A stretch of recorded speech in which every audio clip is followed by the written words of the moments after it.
Good morning, everybody. Let's call to order this meeting of the Joint Audit, Oversight, and Executive Committee. Clerk, please call the roll. Whitburn.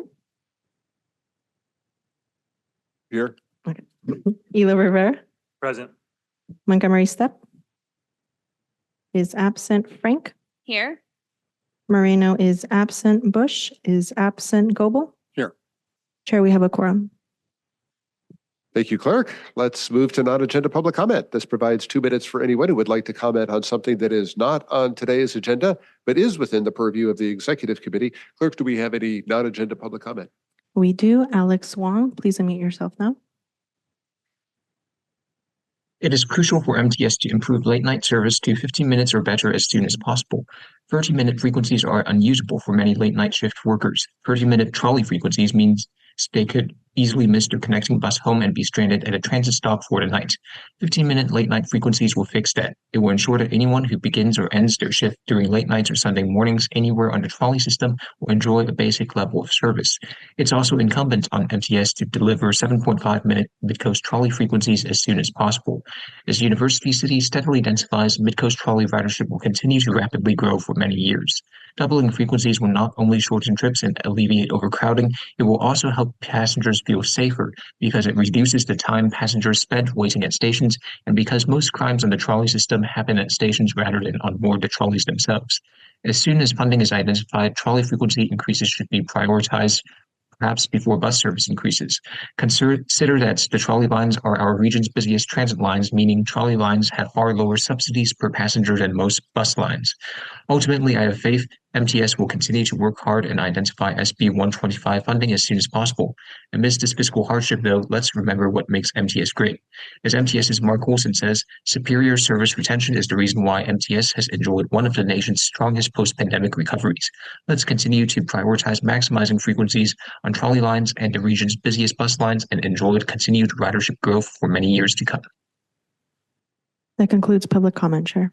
Thank you, Clerk. We'll move to approval of the minutes of the Audit Oversight Committee meeting of February 1st, 2024, and the Executive Committee meeting of May 9th, 2024. Clerk, do we have any public comment on either of those sets of minutes? We do not. Okay. With that, I will be happy to take a motion to approve the minutes. And I believe we have a motion from Vice Chair Goebel. So moved. All right. And we have a second from Director Frank. All right. Any further discussion on either set of minutes? Seeing none, all those in favor of approving those 2 sets of minutes, please signify by saying aye. All those opposed, say nay. That motion carries unanimously.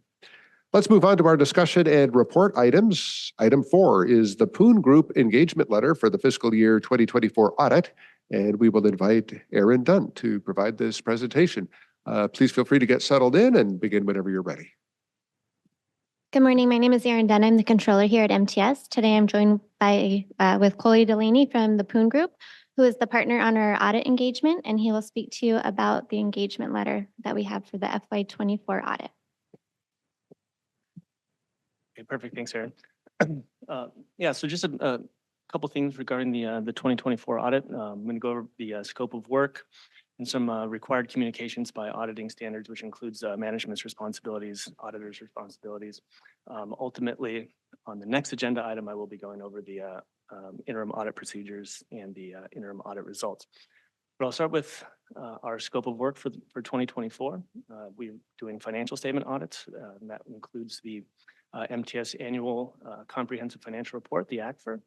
We're also auditing the SETC Employee Retirement Plan financial statements. We are performing a compliance audit, the federal single audit, and typically that includes testing of the federal transit cluster funding as a major program. We're also performing agreed upon procedures engagements on MTS's indirect cost rate, the National Transit Database reporting, and Transportation Development Act compliance, and we'll issue a management letter if necessary. So with management's responsibility, so management is responsible ultimately for the preparation and fair presentation of the financial statements in accordance with US GAAP. Management is also responsible for designing, implementing, and maintaining internal controls relevant to the preparation of those financial statements. And also, they are responsible for evaluating whether there are conditions or events that would lead to substantial doubt about MTS's ability to continue as a going concern, which we don't foresee that being an issue. For the, as far as the auditor's responsibilities, we are responsible for forming and expressing an opinion about whether the financial statements are free of material misstatement and are presented fairly in all material respects in accordance with US GAAP. We do plan and perform the audit to obtain reasonable but not absolute assurance that those financial statements are free from material misstatement. We also consider internal control over MTS's financial reporting, but those considerations are for the purpose of our risk assessment and determining our audit procedures, and we do not provide assurance on internal controls. We are also responsible to exercise professional judgment and maintain professional skepticism throughout the audit. We identify and assess the risks of material misstatement, whether due to fraud or error, and we design and perform our audit procedures to respond to those risks.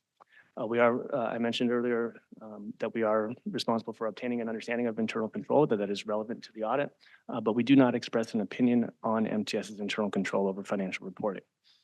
We also evaluate the appropriateness of the accounting policies used and the reasonableness of significant accounting estimates made in financial statements, as well as evaluate the overall presentation of the financial statements. And we do conclude whether there are conditions or events considered in the aggregate that would raise substantial doubt about whether MTS could continue as a going concern. Again, should not be an issue. And that is the end of my presentation for the engagement letter and scope of work for 2024. Thank you. Thank you both. Clerk, do we have any public comment on this item? We do not. All right, we will now open committee member discussion on this item. If there is anyone, this is an informational item, so no motion is necessary. If there is no board discussion on this item, we'll move directly into item number 5. And Erin will kick off this presentation again. Thank you. So this agenda item relates to the interim audit that was conducted in April of 2024, where they review our internal controls and go through sample testing. So Coley will describe that approach and results. Thanks, Erin. All right, so as Erin mentioned, we did perform our what we refer to as our interim audit, but this is where we update our understanding of MTS's internal controls. We perform walkthroughs of significant transaction classes, and we do test MTS's internal controls on a rotational basis. So we performed our initial risk assessment. As I mentioned, we obtained our understanding and performed walkthrough and/or tested controls on significant transaction classes, and what we considered as significant transaction classes are financial reporting. The revenue and cash receipts cycles, procurement and cash disbursements, the capital assets process, inventory, and then payroll and human resources. We confirm our risk assessment and design our audit procedures for the year-end audit, which we'll be performing in August. We take a look at the IT system for controls and cybersecurity as well. We do perform fraud risk inquiries of management staff and those charged with governance. We prepare attorney letters and confirmations to send out later in the year, and we do perform some preliminary analytics using artificial intelligence software. As far as some additional procedures that we did perform, we performed census data testing for the CalPERS plans, the SETC employee retirement plan, and as well as the other post-employment benefits plan. We do related party testing where we look at addresses of employees and MTS vendors and cross-check those as well. We did some preliminary TDA compliance testing. We have an inventory count, which is scheduled for 2 weeks. And then we also looked at the distributions for the SETC employee retirement plan and reviewed the board meeting minutes. So based on those procedures that we performed, we determined that the internal controls for the selected transaction cycles appear to be properly designed, in place, and operating effectively in order to prevent and detect material misstatements. And we did not note any significant deficiencies or material weaknesses over internal control or compliance or financial reporting at this time. But again, we do want to emphasize that we do not provide an opinion on the operating effectiveness of those internal controls. And that will complete my presentation. Thank you again. Clerk, do we have any public comment on this item? We do. The original DRA. Please unmute yourself now. Can you hear me? Yes, we can hear you. So I don't know what was going on, but you guys gave different Zoom links and phone numbers, and I had to go through a bunch of different avenues just to even be able to get up on here because every Zoom link I was clicking, it was like they were sending an error. And then when I put the phone code in, it was telling me that wasn't the right code. And it's different on your just the agenda sheet and then the agenda packet with all of the information. So if you haven't had anybody calling in, like it just took me the last 13, 15 minutes to just try and get on here. So I don't know what's going on, but I can't even comment on this because I was calling to comment in on the other things. But for some reason, there's a huge problem with that because even the phone numbers, I tried several different phone numbers with the same code and nothing came up. And then every time I would do Zoom, one of them, it was like had me in the browser. And then it said like that you guys were getting ready to start the meeting. So I'm like, okay, let me go to the other agenda thing and see if I can find it there. And it's totally different again than the one on the packet, and the phone numbers and the codes are different. So I don't know who did that, but it's actually making it harder for the public to be able to participate. Okay, thank you. So can you fix we that? understand that you had trouble joining us. Glad that But you're it's- here now, and we would welcome any comment that you have on the item that is in front of us, if you have any. Correct. That's fine. But can you cure and correct that so that that doesn't happen again? Because it shouldn't be taking place. We'll try to avoid that in the future, of course. Because now it's kept me from Do being you able have to any comment on this current item? Are you going to keep interrupting me? Okay, thank you. We'll go ahead and move on. Oh my gosh. We will now open committee member discussion on this item unless you have any further public comment, clerk. Okay. This is an informational item, so no motion is necessary. Do we have any board discussion on this item? Seeing none, we will thank you both very much for your presentations today, and we will move on to item number 6. Item number 6 is the fiscal year 2025 proposed operating budget, and we are going to invite Gordon Meyer to provide this presentation. Please feel free to get settled in and begin your presentation when you're ready.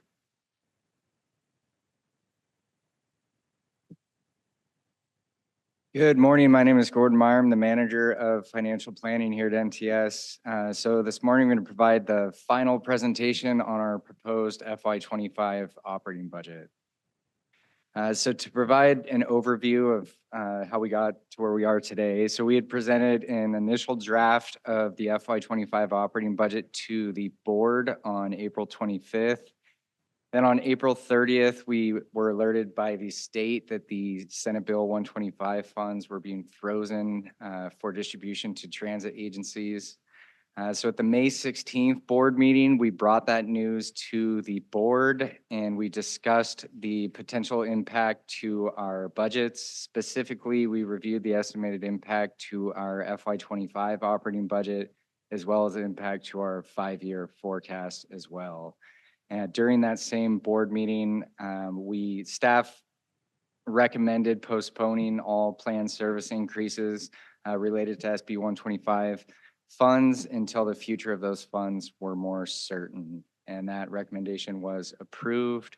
So since the May 16th meeting, we have continued to refine our expense and revenue assumptions. Specifically, we removed all of the SB 125 from our budget. And we came up with our final service level assumptions as well, and then came up with our final reduction to expenses based on the new service levels as well. And then based on the final FY25 proposed budget, we also updated our 5-year forecast as well.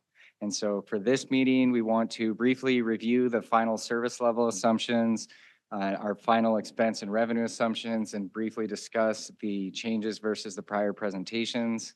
And then take a look at our updated 5-year forecast as well. And then lastly, discuss the most recent SB 125 news, as well as our plan for moving forward. So on this slide, we have our final proposed FY25 revenue summary. So you can see on the top line, we have passenger revenue. We're now projecting $78.9 million for FY25. We did bring that down by $1.2 million from the baseline SB 125 draft. To reflect the reduced service levels. Then we have other operating revenue. So here we also brought down interest revenue and energy credit revenue based on removing the SB 125 activities from our budget. So we're now projecting 33.2 million for FY25.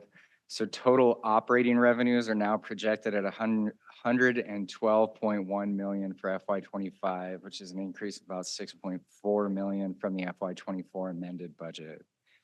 On the subsidy side, we've talked about most of these in detail in the prior presentations. The only change that we made in this final version was to remove the 19.7 million in SB 125 funds from our budget.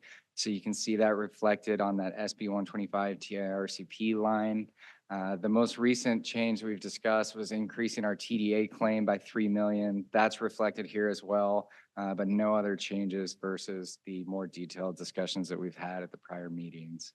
And so for subsidy, we're now projecting 304.5 million for the year, which is a reduction of about 34 million versus the FY24 amended budget. And then lastly, you can see our reserves line. So based on our projected final expenses and revenues, we need to utilize 31.6 million in operating deficit reserve funds to balance our budget. So you can see that reflected here. And then bottom line, we're now projecting 448.2 million for total revenues for the year. And so on this slide, we have a look at our final service level assumptions. So you can see on the graphic to the right, the purple bars were our original budgeted service levels, which included all of the SB 125 service increases. The green bars are our final projections for FY25, where most of that additional service is removed. And so on the rail side, we're now projecting 3.3% year-over-year growth in service levels versus the originally planned 14.7% increase. On the fixed route bus side, we're now projecting 2.3% year-over-year growth in service miles versus the originally planned 6.6% growth. And then on the paratransit side, there's no change. That's a demand-based service, so we're still projecting a 17.2% increase in demand. And so on the expense side, the only changes that we've made since the prior presentations were that we took our final service level assumptions and ran that through our models for energy, operator wages, our purchase transportation costs. So all the service-related items, we had a net overall reduction of 11.1 million from our SB 125 budget. And so that's reflected in these final figures. So total expenses for FY25 are now projected at 448.2 million, which is an increase of about 34 million from the FY24 amended budget. And so here you can see our final proposed revenues and expenses, as well as our final projected structural deficit as well. So with recurring revenues projected at 370 million and expenses projected at 448.2 million, our final projected structural deficit for FY25 is 78.6 million. In order to get to our overall balanced budget, we add back in the one-time fundings. So we have the last year of stimulus funds, which is 47 million. And then we need 31.6 million from our operating deficit reserves to balance our budget for FY25. And so here you can see our updated 5-year projection. So the FY25 column now reflects our final FY25 budget. And then you can see in this version, this is stripping out all of the SB 125 funds as if we were not going to receive anything. And then it also does not include any action to address our structural deficit. So not a likely scenario, but it does paint the picture of where we are. But here you can see our structural deficit grows a little bit to 79 million in FY26, and utilizing the rest of our operating deficit reserve funds in the amount of about 55 million, we would have a projected operating deficit in FY26 of 23.8 million. And this 5-year projection, as well as the one we'll look at in a couple slides, it does use the same growth factors, CPI, energy rates, as well as sales tax revenue growth, as the version that we've looked at in the prior meetings as well. And so This slide we've seen before. We talked about it in detail during the last presentation, but I did want to bring it up mainly because we did make a correction to our 5-year model. So some of the costs for FY25 were still being included when we intended to take them all out last time.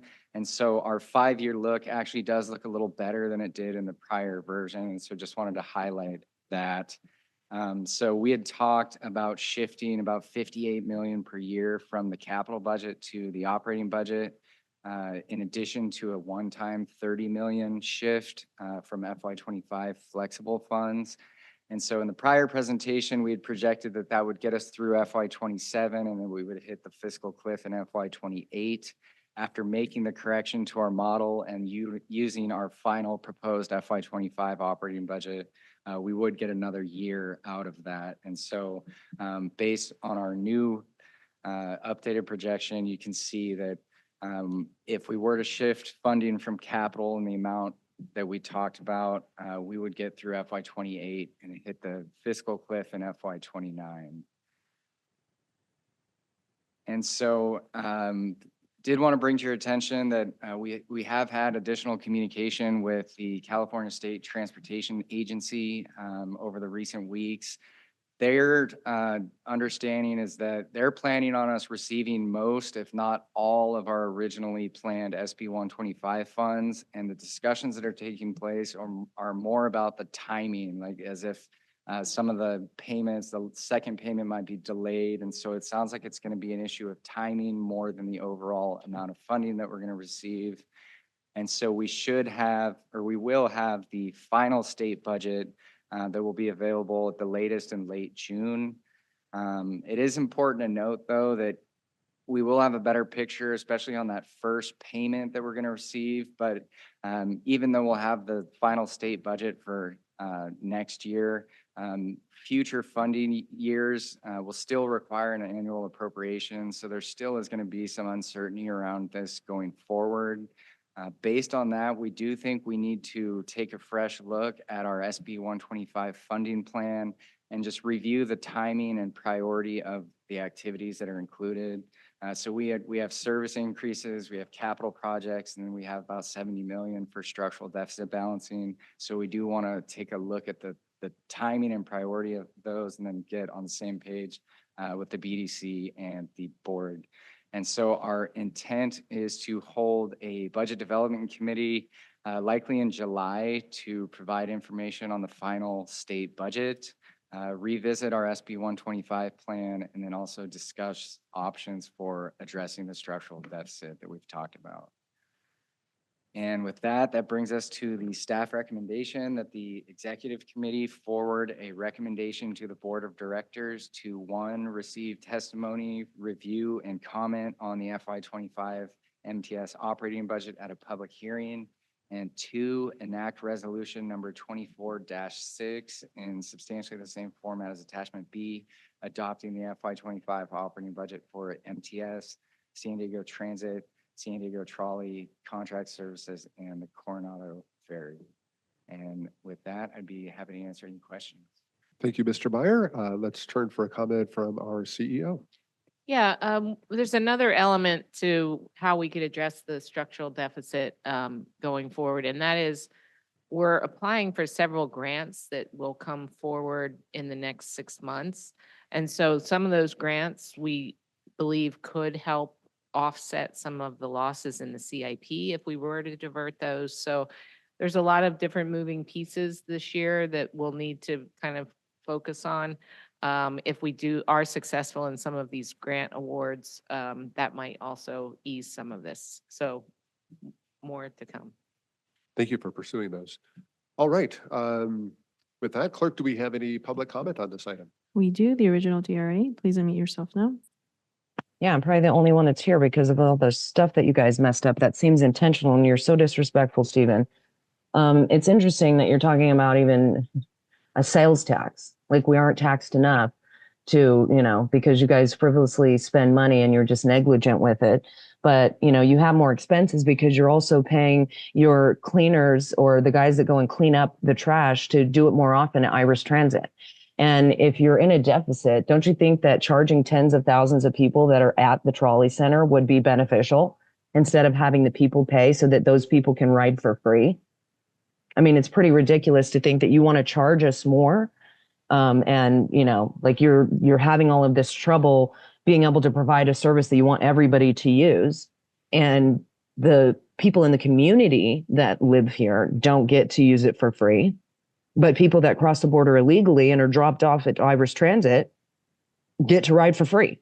So if you're in a deficit, don't you think that it would behoove you, instead of spending money on these people constantly, causing you to even go into a greater deficit, that charging tens of thousands of people would actually benefit MTS? I mean, it's like, it's common sense. But I mean, so I don't understand why you think that allowing them to do that, because then, or just let everybody ride for free, right? Because then it's like, I mean, let it go into the ground. But you shouldn't, it's not equitable to have certain 30 seconds people left. ride for free when the people that are paying for it can't even do that. And then you're wondering how, then you're going to want to tax us another sales tax or increase the fares. And those still people get a ride for free. That's tens of thousands of people, if not more. Hundreds of thousands could be, right? So it would be beneficial if you don't, you know, if you cure and correct that, and also make sure that you have your Zoom stuff right so that people time can has actually expired. attend. Oops. That concludes public comment, Chair. Thank you, Clerk. All right, we will now open this item up for committee member discussion, and we will begin with Director Moreno. Thank you, Mr. Gordon Meyer, for that presentation. At the May Budget Development Committee, I did support postponing the increase in trolley frequency and the launch of the new Route 910 bus overnight from downtown to San Isidro border crossing because of the uncertainties obviously related to the SB 125. My hope is that the state will not follow through with potential cuts to SB 125 funding, which would allow MTS to begin to move forward with the new services, hopefully early in fiscal year 25. Staff mentioned in the presentation that the most recent communication with the California State Transportation Agency suggests agencies will receive the entire SB 125 allocation, but the timing of the disbursement would be delayed. This is better news, I think, than not receiving any of the funding. On that front now, I think is the time to make a final push for the restoration of this funding. And I want to ask, has staff or the chair met or coordinated with members of the San Diego delegation in Sacramento to prevent the cuts of the SB 125 funding? And has anybody reached out to Senator Tony Atkins? If so, what have been the results of those efforts? Is there any indication that the funding can be preserved by them? So I have met with Tony Atkins' office specifically, as well as other members of our delegation's offices. And in my capacity as California Transit Association Chair, I've also been meeting with other members of the budget committees, et cetera, and the governor's office. So as well, we've been trying to place an op-ed by me first locally, but also in Sacramento, which hopefully will get done this week. And then we have submitted letters to the delegation offices. The legislative proposal that has been moved on to kind of the discussions with the governor does include the SB 125 funding. But as Gordon had mentioned, it's been kind of shifted in when it's going to get distributed. And we still don't have any word on when they're going to unfreeze the money that we were supposed to get in this fiscal year. Now, CalSTA, I'm meeting with them. I have to go up to the Bay Area on Monday to meet with CalSTA for the Transit Transformation Task Force. I will ask again, what is their, when is their decision on releasing those funds? But my guess is that's not going to be coming out of CalSTA's office. It'll be coming out of the governor's office. So with the great uncertainty in funding in so many different programs, I think it's prudent at this point not to bank on the money yet. but we should know by the end of this month. And at that point, we can, as we mentioned, we'll plan, and I don't know if it's been scheduled yet, but plan on meeting with your committee to discuss what to do next. With my committee? The budget Oh, development. the Committee. budget committee. Okay. I have a lot of committees. That's why I'm like, Sorry. which committee? Well, thank you for those efforts. And I would urge, from the executive committee and from the chair, I would urge that we do all we can to coordinate the San Diego delegation for a strong final push. I think Chair Whitburn to get a meeting with Senator Atkins and have it at the tip of her tongue, making sure that she knows that how important this is for the San Diego region and the funding for MTS. I'm thinking about Alvarez, obviously, Weber, Padilla. They all need to have that sense of urgency, and I can almost assure you that they don't. They did receive the letter, but they receive hundreds of letters, right? I think I would really urge the chair to lobby these folks, at least our delegation, and just so they can know how important this is. I think you're gonna be going to Sacramento with the chamber, and I think that's a perfect opportunity to get a meeting with some of these folks and just, I don't know if Sharon's going to be there, but obviously you have all the detailed information, but I don't want to take anything by chance. I don't really know. I've often said this. I don't really know how Sacramento works. And I got a little taste of it a few days ago about how all of these decisions are made. And I could tell you that the folks that I just mentioned, I don't think they understand the urgency of this money. I don't even think it's on their top 3. And that's a problem for me. And I've been urging at the budget committee and also at the board that we do an all-out lobbying tour for this funding, and that they know how important it is. And if the SB 125 funding is restored in such a way that there's an impact to the fiscal year 25 budget, after we take action at the board meeting on the 20th, what would be the procedure to ensure that funding is included in our fiscal year 25 budget? So I think the intent would be in July, we have the final news, so we come back and we can have discussions on how we want to implement SB 125, knowing like the most recent news on what the timing of disbursement looks like. And then as soon as we have a consensus on that, then we would formally amend the budget in January. It's possible to do it earlier, but it would likely take that much time just to redo the schedules and whatnot too, to ramp up for that. But it would come through a So formal. January? Yes, January. We're looking at January. Okay, Mhm. even more important, even more of a reason why to lobby. The other thing is, if I'm not mistaken, they're debating their budget right now. The Sacramento is. They're finalizing, I shouldn't say debate. They're finalizing the budget, and so this is a very prudent time to go up there. I also want to state that if this funding does come back for fiscal year 25, we need to restore the funding for the increase in the trolley frequency and the launch of the new Route 910 bus overnight from downtown to the San Isidro border crossing. I haven't put that on the record, and I want to make sure that if it does come back, we will be able to restore what we said we were going to do. And MTS was just really on the 8 ball with our equity listening tour, the 125. It almost felt like they were feeding us on a golden platter, right? I shouldn't say that, but we were poised and we were prepared. So kudos to staff. But one way or another, we're going to have more certainty soon with the completion of the state budget process. CIP portfolio, that's something that I brought up. I should be looking at the CIP portfolio was something that I brought up at the last board meeting. If we could get a look at the portfolio in July, that would be, I think, great for this committee to look. And once again, anything that has to do with safety, I do not want to touch, obviously. And it's a federal mandate that we can't touch that. Recognizing that, I think it behooves this body to know where our CIP portfolio is. And if we could get that in in the July board meeting. Gordon, one of the things that I had a question, how much do we have in our operating deficit reserve?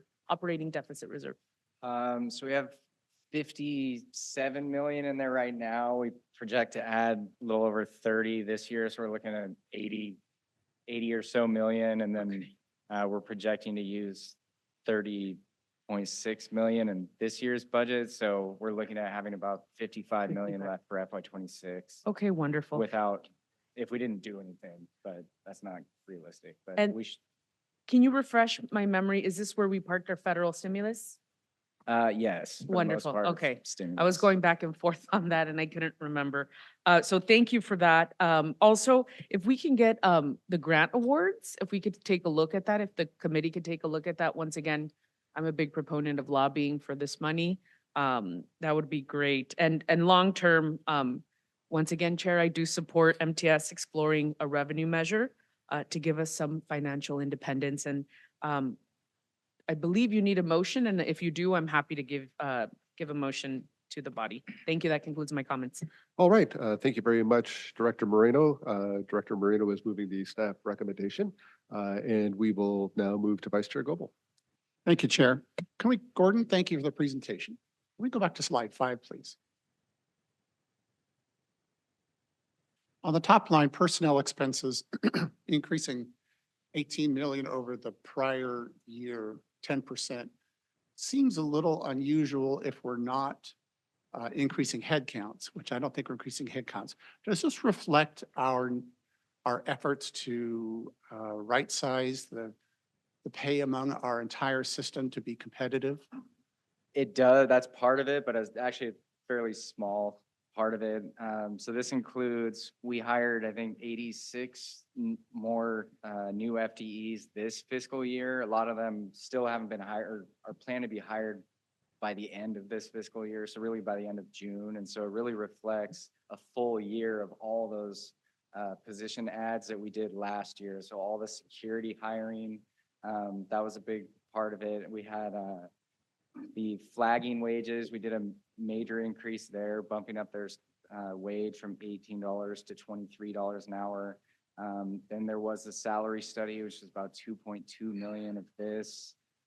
Health and welfare is baked in there too, where we costed all of the most recent union proposals that have been going back and forth. And so we had some major increases in the employer share of spending there. Very uncertain though. We don't know where these things are going to land. We also baked in what was also being negotiated about increasing the employer contribution on the defined contribution plan from 6 to 9%. So that's a pretty large increase there as well. So there's a lot of things that are baked into here that because they've been talked about, but we actually don't know where it's going to land. But there's a lot of one-offs happening this year, and that's why you still see that number up at 10%. It's definitely an outlier with so many one-off things happening in this year's budget. So future years should not quite be 10% as well, because they might be closer to 3 to 5%. Yes. To reflect cost of living increases, things like that. Okay, thank you. Correct. Let's go to slide 8, please. Sharon, this is more, I think the board could use more insight, and this is on Councilwoman Moreno's comment. I think we use more insight on when you say we're shifting money from capital to operations. You've got an indented bullet point there, has significant impact on upcoming projects and state of good repair and ZEB. I would suggest for the board a slide, a little more transparency on, hey, if we shift $58 million or whatever from capital, what are we losing? What's our risk? And I think that's what Councilwoman Moreno is saying in our portfolio. What are we doing? I think the board would like a little more detail on. Yeah, and that's why we want to do an immediate meeting of the budget committee in July to start fleshing that kind of things out. Okay. Sorry, those kinds of things out. And Also wanted to point out that shifting any funding from the CIP that's already been approved, so the FY25 one, it would require a formal amendment too. So all of this will have to come back in much more detail as well, telling exactly which projects would change. But I'm assuming this can be more of a discussion and here's what we're going to do. It's definitely future discussion to be had. And the other thing that, so our plan for how we were going to spend the SB 125 funds really upfronted a lot of the increases in service, but also a lot of the capital projects and things like that. And then kind of put more of the deficit reduction uses later in the allocations. Am I speaking correctly on that, Gordon?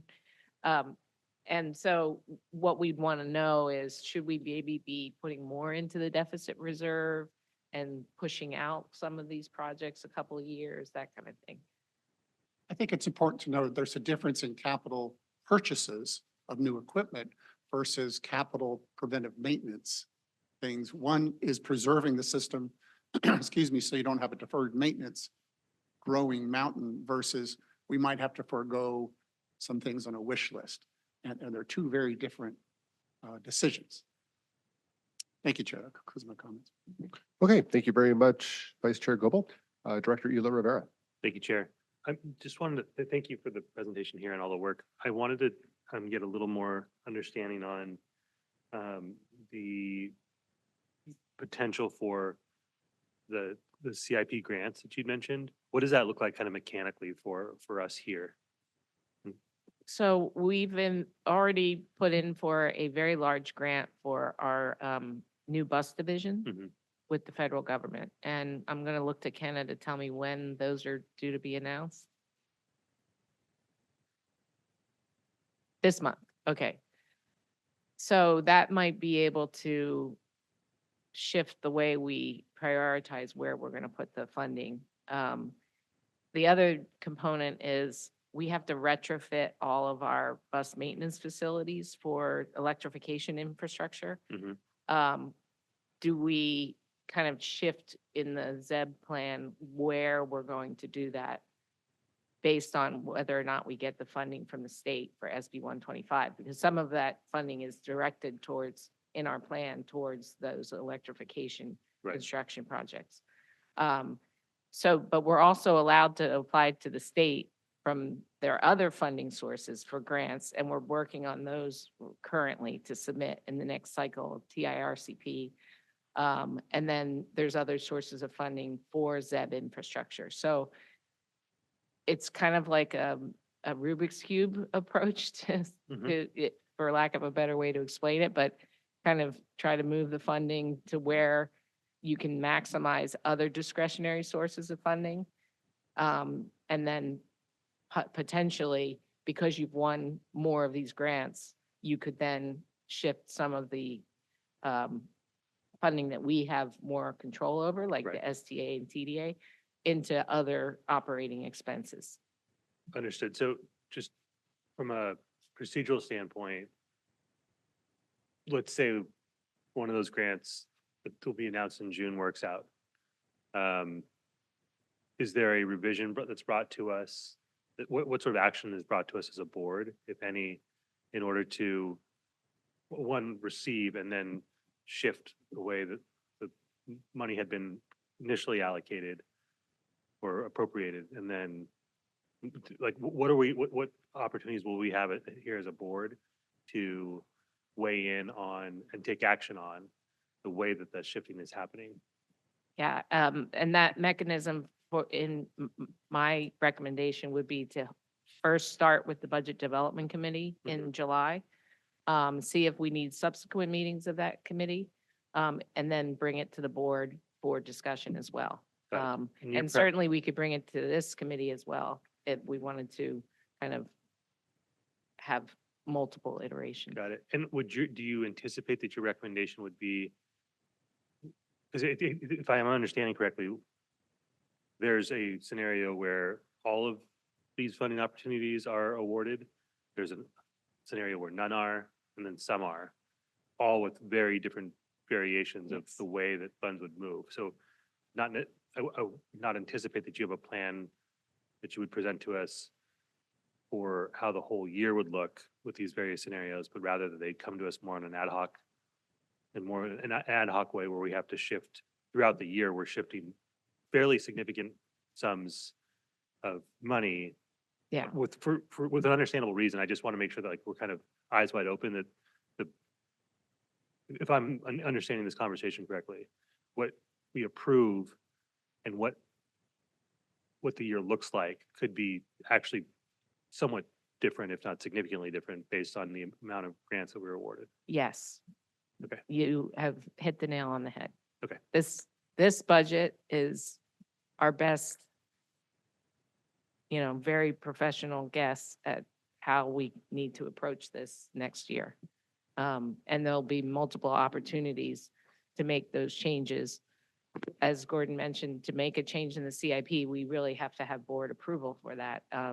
And similarly, for the operating budget, if we're going to amend it, we go to the board for amendments. Got it. Understood. Thank you for kind of walking through that. It seems pretty unique. It feels much more dynamic than it normally would be. Yeah, it's similar to kind of when in 2020, we kind of had to pivot with the pandemic because all bets were kind of off, and then we were getting stimulus funds all of a sudden. And so we had to have that same kind of process. The one request I would make is that as each option is kind of being presented, or excuse me, is each opportunity is as we find out as we understand the outcome of each potential opportunity being presented with the various options that may be in front of us, I understand that there's probably more than would be practical to bring to us. But rather than just, one lane being presented with a couple different options for how we can move and what the different impacts would be, I think that'd be helpful. Or kind of simultaneously us understanding the sequencing of when we can anticipate to learn the outcomes of the various different funding opportunities that we're pursuing, that would be helpful as well. I understand that it's going to be dynamic, and I think that it's going to be dynamic, one, because we're in a tough budget situation, two, because we're pursuing substantial funding opportunities that could be very impactful in a positive way. All of that's good. I just want to also make sure that we're in a position to do that strategically, and that the board has a full understanding of what opportunities lie ahead. And then we're kind of doing that in the most collaborative way possible, if that makes sense. Anyway, thank you for answering this question, Sharon. And you also bring up in my mind one other factor that also raises uncertainty in a positive way, I think, and that is what's happening at Sandag and what is happening with the Citizens Initiative. So there's still conversations to be had around that. And I think that's something that I had a conversation with the new CEO yesterday. And I think things are going to be very positive for MTS. I am very hopeful of that as well. Thank you. Thank you, Director Elo Rivera. Chair Pro Tem Montgomery Stepp.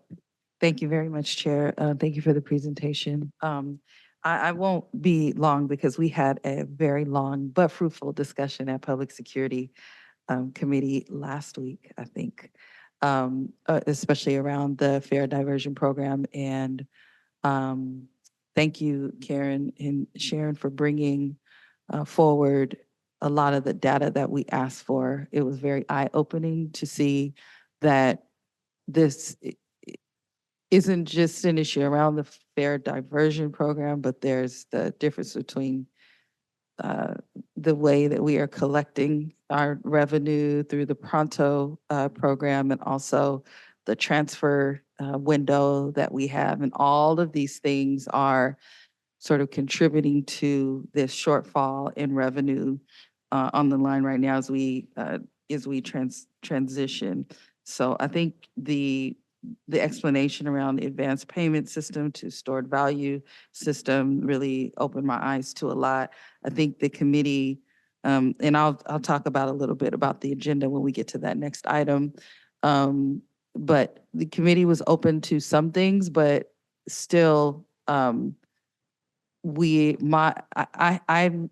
I had an inclination that it wasn't just fair diversion program, and that really came through with the data. Even though the recommendations, will be almost similar or the same as what we've seen before, it was very, very helpful to get the bigger picture of what is going on out there. So I want to thank you for that. Look forward to having that discussion, because I think it just changes possibly some of the recommendations that may be going forward. And always a reminder that what our legislative platform says is that we are, and Sharon is working really hard at the state level, because at the end of the day, we want to be able to not depend as much on fare box recovery, replace that with state, federal funding, having this issue around SB 125. But a lot of the changes that we've made, we want to be able to sustain those. And really the only way is to broaden how we look at the revenue that is coming in, for us to have a line that is truly is serving the public in the way that I think all of our goal is. So I look forward to that conversation, but just wanted to add that around the revenue shortfalls, that it's a broad discussion. Thank you. Thank you, Chair Pro Tem Montgomery Stepp. We have a motion from Director Moreno. I don't think I heard a second from Vice Chair Goebel. And assuming this passes, we'll have a public hearing on this item at next week's board meeting. And in between now and then, Budget Chair Moreno and I will be in Sacramento, making sure that folks are communicated with about how important this SB 125 funding is. And we would encourage everybody else on the committee, on the board, and in the public to communicate with our legislators about the priority that that funding is to this agency. With that, clerk, please call the roll. Whitburn, Yes. Elo Rivera, Yes. Montgomery Stepp, Yes. Frank, Yes. Moreno, Moreno, yes. Bush is absent. Goebel. Yes. The motion passes with 6 members voting yes and 1 member absent. Thank you, clerk. Item number 7 is the review of the draft agenda for next week's board meeting. And let's go to Chair Pro Tem Montgomery Stepp first. I did want to mention that there should be at your place a revised draft. So I think I'm looking at the revised draft. Just want to comment really quick on number 22. I want to know how that presentation will be brought forward. Will it include some of the things that we discussed last week? Or, I mean, it was long, but it was, you know. I haven't finished it yet, Okay. but my intent would be to be mostly the same presentation I get to the Public Security Committee. A few of the slides I'm not sure are necessary, and then I was going to add a discussion about the stored value deferred revenue and how that works accounting wise in our system. But I thought, based on the feedback we got from the Public Security Committee, there were certain slides that I felt like were helpful, and I would keep those in. So there would be a certain deep dive into the data. Okay. In that, there's so much to include, but you know, I want the. Would you go like ahead. to review the PowerPoint before we? That would be Yeah, cool. that'd be good. I mean, I just want, this has not come to the Public Security Committee meeting for an actual vote. It's been an info item. So I want to make sure the board is clear on that. But we did give direction and provide input. I think the committee is still, trying to balance everything, but open to some of the suggestions, but we have not voted on them. And so I think that needs to be clear in the presentation. Yeah. But happy to review it. Yeah, I'll send it to your office before we distribute to the board to make sure that it reflects the pertinent points about the Public Security Committee. Okay, thank you. Any other comments or questions in regard to next week's board agenda? Seeing none, are there any staff or committee member communications? Seeing none, the executive committee's next meeting date will be July 11th at 9 o'clock in the morning. And with that, this meeting is adjourned. Thanks, everybody.